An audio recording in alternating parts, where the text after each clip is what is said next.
Welcome back to Great Lakes Junction, everyone. Well, we've come back to our sunroom now. We built this 5 or 6 years ago, and at the time I wasn't sure what to cover the outside bottom with.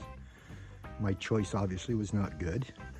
I went with 1/4 inch plywood, good coat of paint over it, thinking that would keep it protected at least for a few years, at which time I knew I'd have to replace it. Only lasted about 2 years.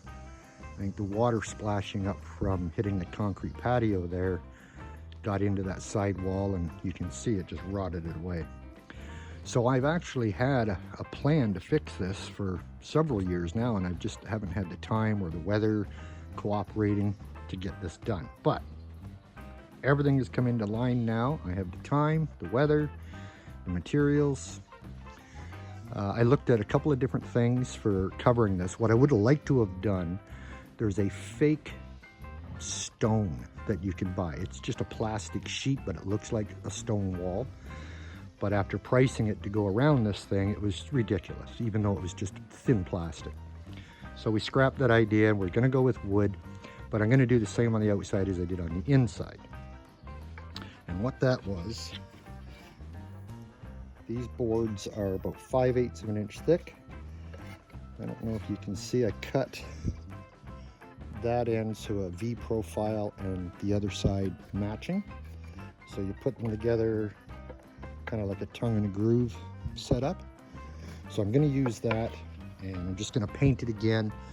Doesn't matter to me if I have to paint it in a few years time, but this wood should stand up a lot better than the plywood did.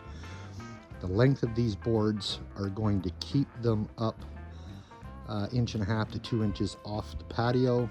So in the winter time, when I have snow and ice build up on this patio, when it thaws, I'm not having a problem of it wicking water up into these boards. The frame that's under that, the bottom layer of the frame is pressure treated, that is sitting directly on the concrete. And then from there up, it's just regular spruce 2x4s. It's not pressure treated from that point up. So we'll have to get these boards on, get them painted, make up some new trim pieces like a cap to keep the water from getting in behind them and soaking in from the top down.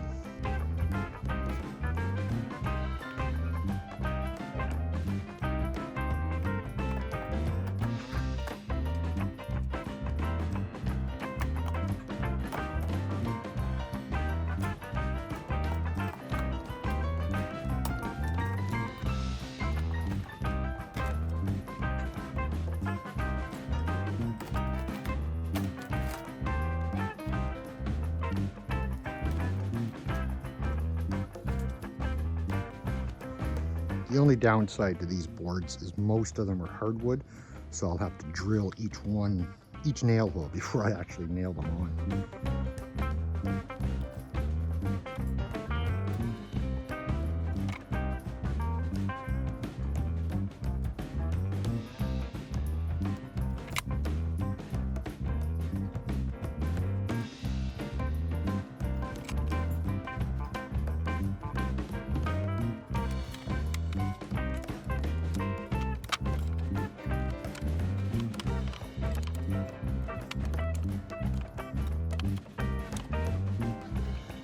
So because I want to make sure these have a good coating of paint on them, I'm going to paint the edges of them first before I install them.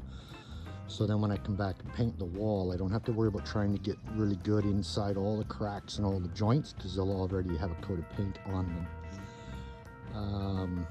I've just grabbed some of the wood and brought it out here. I don't know how much I need to do this section of wall, but I've got about, I think I have about 200 of these boards cut, because I need to do the 3 exterior walls. The one that is between the sunroom and the house gets no weather on it, obviously, and it's just like the day I put it up there, it's fine. So I'm not going to worry about that one back there. But the other 3 walls that are exposed to the weather all need to be done. This was the worst one, so that's why we're starting over here. I'll come back and show you how I cut these boards with the V groove in them on the one side and the V sticking up on the other side. The boards are not a uniform width. there is a way to set your table saw up so even though they're not the same width, it doesn't matter.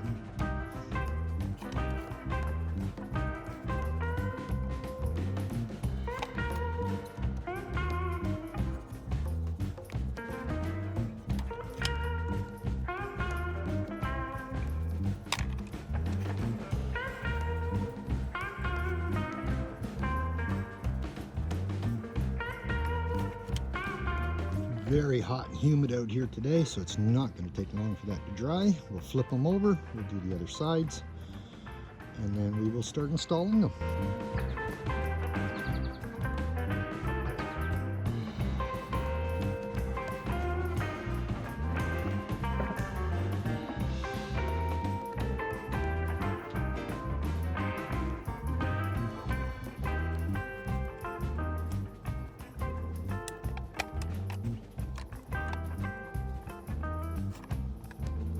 So I said before, these boards are not a uniform width. These are from pallets or skids, and I planed them down to get a nice smooth surface, and then I did that V-cut on them. And I wanted them to be a varying width, so it's not a real static pattern. Everything is the same. The boards, most of them are hardwood. The odd one is softwood. There's different shades, different colors. Which isn't really going to matter on the outside because we're going to paint this anyhow, but on the inside I did a clear varathane on them on the inside. I'll take you in there and show you the inside.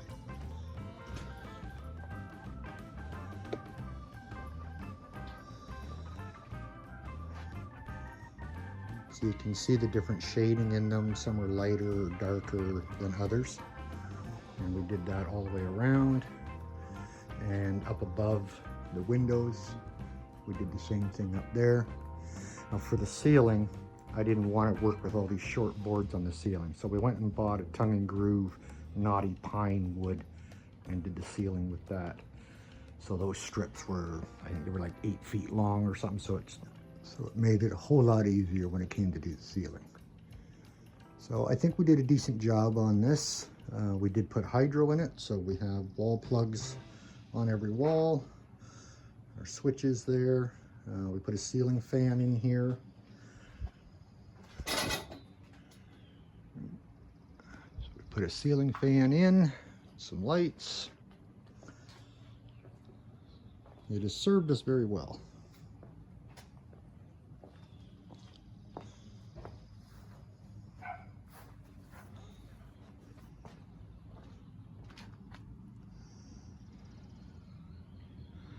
Just going to keep the camera back here a little bit further so the camera can stay in the shade instead of getting in the sunlight.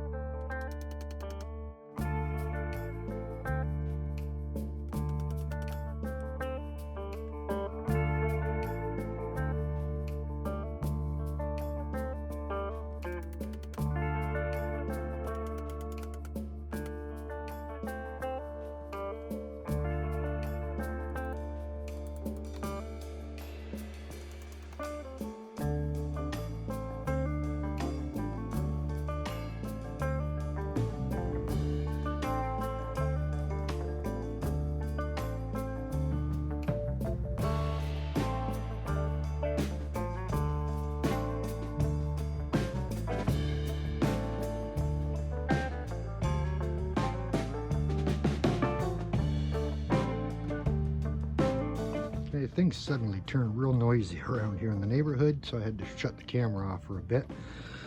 So I finished off, put the trim piece back on top, so that side's done. Probably give it another coat of paint, and I went ahead and I pulled all of the old plywood off of that side over there. So now we're just getting ready to install that. I'll bring you back once I have that side installed. I'll bring you back, show you what the entire wall looks like finished. Well, there's that wall completely done. 2 coats of paint, top trim pieces back on. That white trellis in the corner is just to stop the dogs from getting out from behind it. We tend to keep them in this smaller fenced area and let them run around in here. So I think that'll do well for that side. Now it's on to the front. So I've already taken all the trim off. I just got to pull the plywood off. I'll have to trim some boards around that pipe in the corner. That's for the electrical that goes into it. And we'll get the front side done.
If you happen to like that color of paint, that's what I'm using.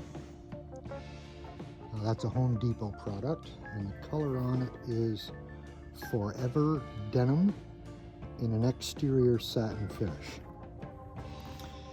It's not a bad paint, the Bear paint. I have switched. This was originally bought a few years ago when we first built the sunroom.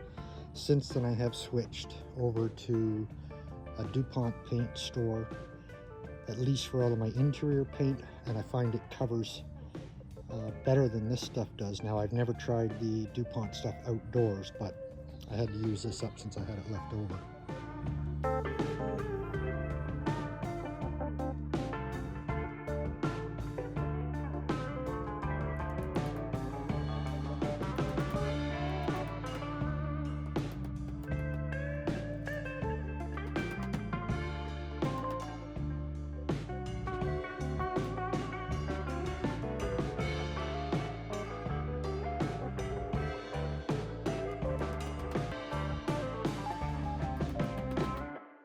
Top cap on there to cover up the ends of the boards, and we'll get there's another small piece of that to put on. Then we'll get the brown paint out and we'll give that brown a touch up also.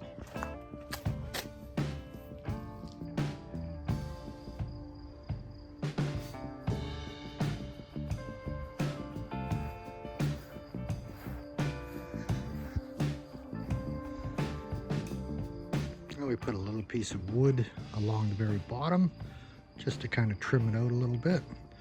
We repainted the brown, the uprights. I was really surprised how faded it was when I started touching it up. What was there was almost gone to a purple color. So we went over everything with another coat of brown also. So it's all refreshed now. Good for a few more years. Now we still have to show you, I told you I'd show you on the table saw how to do that V-groove, so I still have to do that. Okay, hopefully the lighting's okay in here. So what I've done, I got a scrap piece of wood. I clamped it to my rip fence, and the clamp is high enough so the wood can pass under the clamp without interfering. Tilt your blade on a 45-degree angle, and I brought the blade up and let it cut right through this scrap of wood.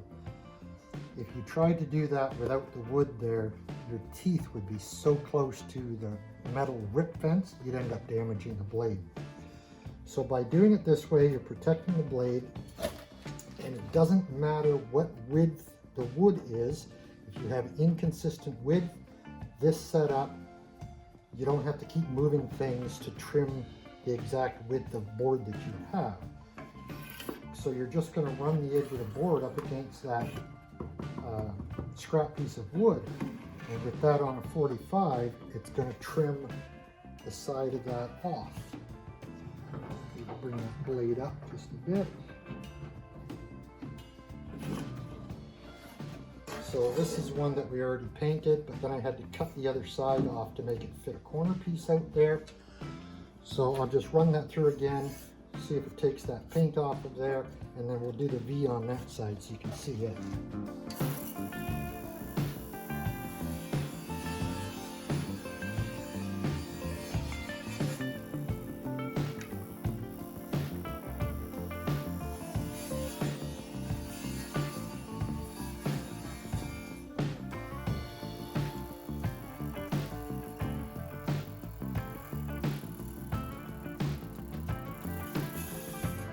So there's our V profile. We took all that paint off that was on there.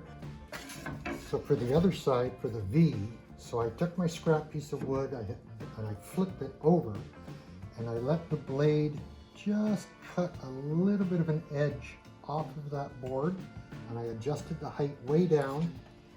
So if you put your board up against the blade, I know you probably can't see there, but it's what you'll have to look for if you set it up this way. So the blade is going to start cutting that wood just about where the corner of the wood is, and it's going to cut into it on a V. And you want the height of the blade, so it's going to cut approximately half the thickness of that wood. Then you're going to turn the wood over end for end, run it through again, and cut the V on the other side.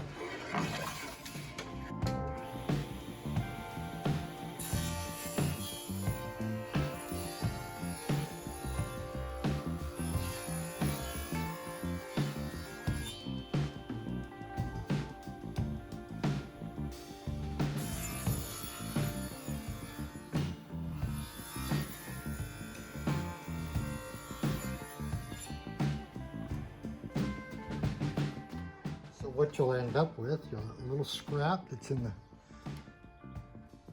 little triangle V shape scrap material.